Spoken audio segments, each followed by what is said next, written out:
পুরুষের জীবনে এমন একটা সময় আসে তখন আর তার শরীরে শক্তি থাকে না, পকেটে জোর থাকে না।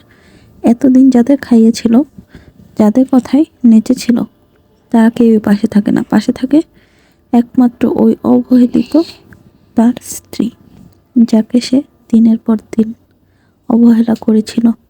মানুষের কথায় তার উপর মানসিক শারীরিক অত্যাচার করেছিল। অথচ সেই পুরুষকে জন্ম দেয় একজন নারী, আবার সেই পুরুষের শেষ সময়ে পাশে থেকে একটা সুন্দর মৃত্যু উপহার দেয় একজন নারী। একজন পুরুষের শারীরিক শক্তি ও পকেটে জোর যতদিন থাকবে, ততদিন সে তার স্ত্রীকে মানুষ বলেও মনে করবে না, তাকে অপমান অপদস্থ করবে, তার পাশে কখনোই থাকবে না। এইসবে যখন ভাটা নেমে আসে তখন তার হুঁশ হয়, তখন সে বোঝে কে তার আপন, কে তার পর। আসলে তখন আর কিছু করার থাকে না। তখন আপনার ভালোবাসার তেমন একটা মূল্য থাকে না, কারণ আপনার স্ত্রীর কাছে এইসবের আর দরকার পড়ে না।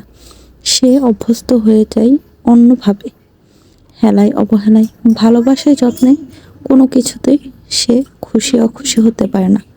সংসার মায়ার বাঁধন, এখানে ভালো লাগলেও আঁকড়ে ধরে থাকতে হয়, না লাগলেও থাকতে হয়। কত শত সংসার টিকে থাকে শুধুমাত্র সন্তানের মুখের দিকে তাকিয়ে। সেই সন্তানও এক সময় পর করে দেয় তার মাকে। শেষ বয়সে এসে পাওয়া না পাওয়ার হিসেব মিলাতে গিয়েও হিসাব মেলে না। কিভাবে মিলবে? সেই অবহেলিত, অযাচিত, অযত্নে নারীগুলোই আপনার শেষ বয়সে আপনাকে আঁকড়ে ধরে বেঁধে রাখে, বিপদে আপদে, সুখে দুঃখে, সব কিছুতেই। তাই আজ থেকে সতর্ক হন, নিজের সহধর্মিণীকে মূল্য দিতে শিখুন। শেষ বয়সে অন্তত পক্ষে লজ্জিত যেন না হতে হয় তার কাছে।